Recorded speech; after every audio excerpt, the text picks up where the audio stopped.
Alright, so today's video is lifting my buddy's Xterra. It's like an 04 or something like that. Right now it's on stock suspension. He ended up getting the Rancho kit.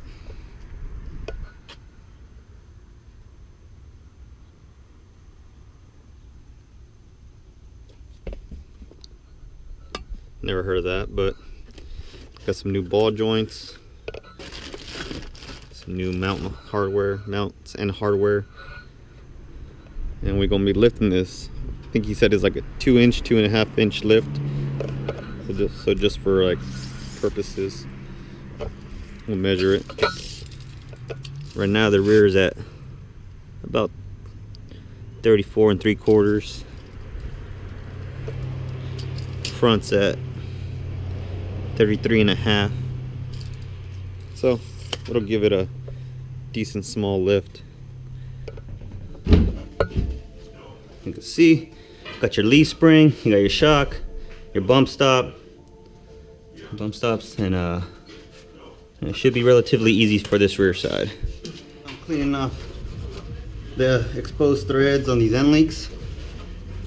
That's just so when we start taking them off, all that rust and gunk that's on there, it doesn't prevent this nut from coming out and start stripping threads on where it's grabbing right now. So it makes it easier. We're gonna start taking off these end links. It says to support the rear end, the rear axle. So I'm gonna get another jack under here. And yeah, we'll start taking off these end links. First thing I'm gonna do is break the torque on it, because my little impact wrench is not strong enough to break it. So now that I got that, got to get a backup wrench on this inside. There's a nut that prevents the bolt from spinning, so we're gonna hold the inside with the wrench, take this one off. All right, got it.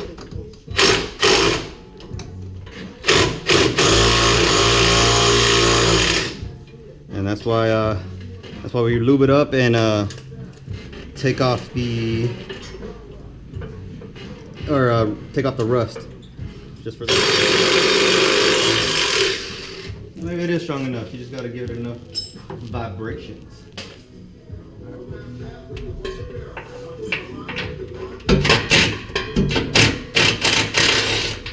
So there's a washer up top on that one, and a washer on the bottom. I'm gonna go grab a hammer. Can I do this without taking my tires off? Or that spare out? What, the shocks? Yeah. Oh, these are brand new shocks, huh? Yeah. That's shitty. Yeah. Oh, well. They're just like fucking like replacements. Yeah.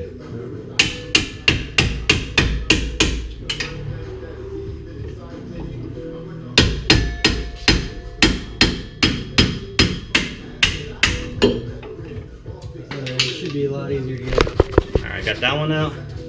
And now the top just slides right up.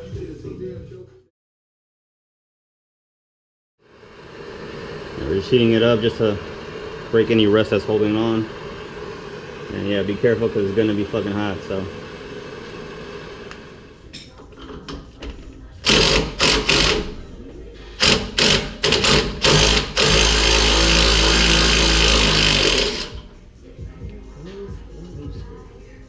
Did it not come off? Oh shit. I was like, where the fuck did it go? That works. God damn. So the nut was stuck inside here. When you get that shit happening, just throw it on the floor. Is it coming out? Or I was stupid at least.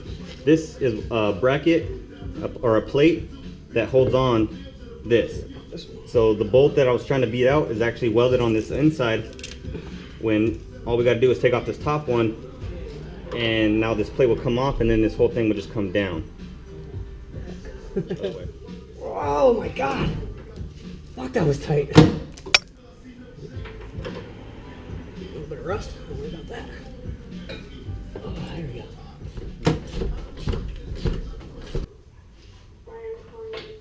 Need more.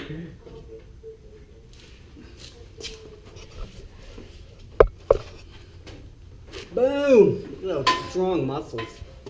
No, the whole thing turned. This one I had to use fire, a backup, or an adjustable on that side. Once we do that, break the torque and nope, wrong way.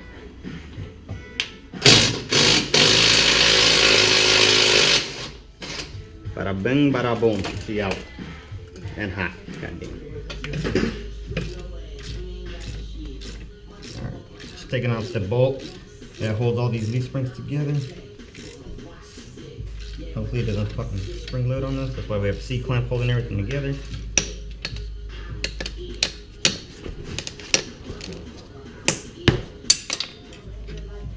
Ow, that's fucking hot. We had to use a vice grip to hold this top bolt. We had to get it on there pretty good, and the best way to get as much torque to hold on to this is put it against the floor, and then you can put your weight to close it off. Bolt in there. You can cut it down if you want. And now this one, because it has more of a curve to it, that's what's giving the lift. It's going to be holding it up higher than what it normally would. All right, we got the new bolt, nut, and this new leaf spring in there. There you go. Now that's all assembled. We'll probably cut off a little bit at the end just because that's obnoxiously long. So while he's working on putting this new bracket right here, it's flipped around right there. It's gonna increase the length. Does that fit in there, or is it pretty?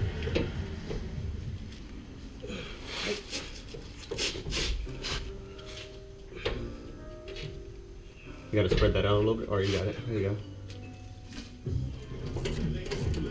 You'll get it eventually. There you go. You can do it yourself. You have a better angle for it. Alright, I don't remember what the last clip was, but I bottomed this one out. And initially we had this side of the leaf spring attached, but trying to line up the axle, because the top of the leaf spring has a pin that needs to sit inside the this bracket of the axle. Trying to line that up, and also this nut down here, this nut with this bracket, trying to fight that while both sides of the leaf spring were connected. It was a hassle. So to save time and effort, disconnected this side of the leaf spring, and now the axle's free, the spring is free, and the bracket's free. We attached all this together as a whole assembly. So now the pin is inside the bracket, and this nut is inside this bottom bracket. And now all we gotta do is line up, like he's doing right now, line up the back of the leaf spring. All right, now he has this side, the aft side of the extended bracket in. Hardware is good. Got the spring, like I said, all this is attached, and the forward one is attached. So left side is done. We got to connect the sway bar, but we're gonna wait on the sway bar until the other side is done. We didn't film this whole right side because it's the same exact thing as the left side. We just wanted to get this done because I wanted to save more space on the memory card for the front. So left side is same thing as the right. Got the spring in, new U-bolts, new nuts. Put it back in. Put the new bracket on the back side, and connect it together, and then we're just gonna put the new shocks on there, and I'll film the shocks when I get to it. All right, so got the new shocks. Sway bar is gonna be temp installed until we put the weight on the wheels. This way the axle goes up. Oh wow! Holy shit! Look at this side. Look at that gap. Oh yeah.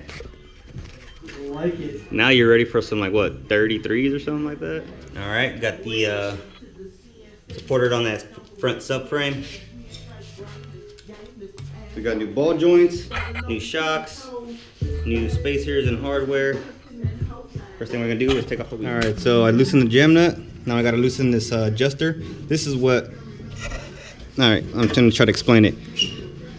With this right here, with this nut, it's gonna adjust this bracket up or down, which if you see how it's connected to this part right here,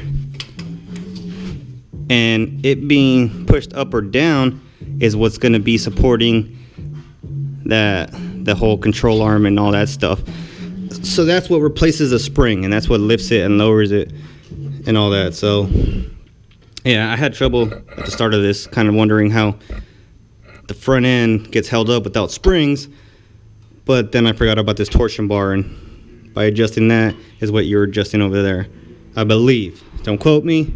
That's what I'm kind of putting the puzzle piece together. If not, correct me, whatever, I don't care. Now we take off this nut. It's gonna remove this upper control arm with a ball joint. We're probably gonna hammer it up if worst case scenario, because we have a new one. We have a new control arm with the new ball joint ready to go in here, so we don't care what happens to this one. But hopefully it comes out in one piece. Got it. There it is. 7/8 is pretty damn close to 20 millimeter.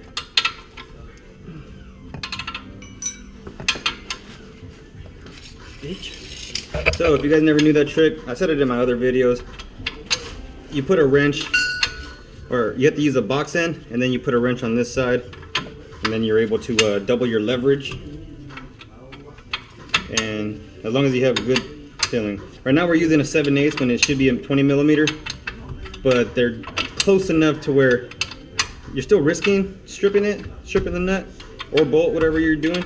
But it's either that or let's spend 30 minutes while we go to the store and buy a 20 millimeter wrench. I have it over here.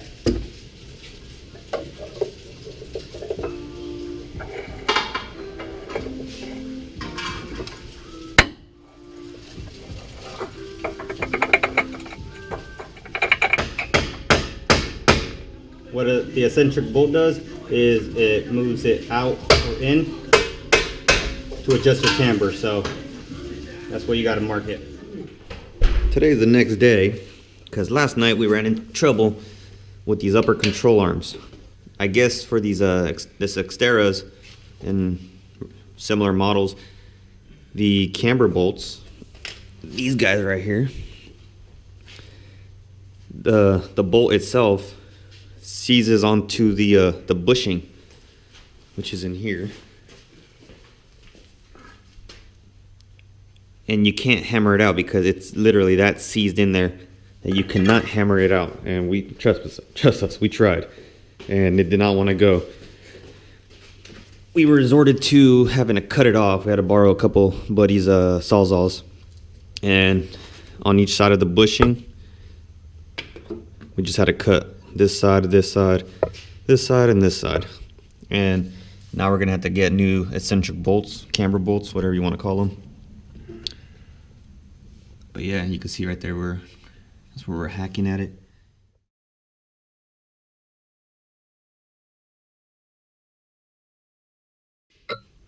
All right, we got that side out. Now we just got to get on this side. And this side's going to be easier because there's not going to be a bushing in the way, like you see right there. We got one part of it. Now we got 3 more sides to go.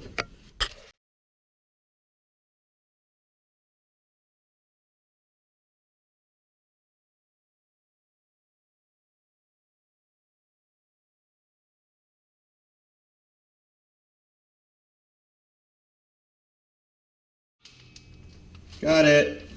Yay. So, You piece of shit, Mark. as you can see, she's out. Finally, after all this. Right there you can see the that bushing. We kind of cut it on 2 different sides. But now she is out. And we can move forward. A week later, we ended up getting brand new hardware for the eccentric bolts. So that's all good now, brand new. Got the bushing, got the control arms in with new bushings and all that. And now we just gotta adjust his ride height because he was sitting at the stock height. So we just gotta tighten up these torsion bars, and we should be good. All right, so what you do is you loosen up this jam nut. It's probably hot over here too. Yeah, exhaust is right.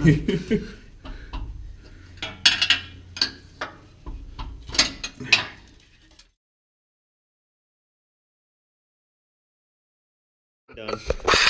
We're gonna measure it all the way around, see what it says, or what's the difference between it. I'm gonna have to look back at my my first clips to see how much he gained, but I know in the rear he gained a lot. So now it's, looks like 37 and a half. 35 and a half. So I think the previous numbers were like 32s or 33s. So yeah, it's at about this 2.5 inch lift. 35 and a quarter. So we'll see if we can get that one just a little bit higher. And 37 and a quarter.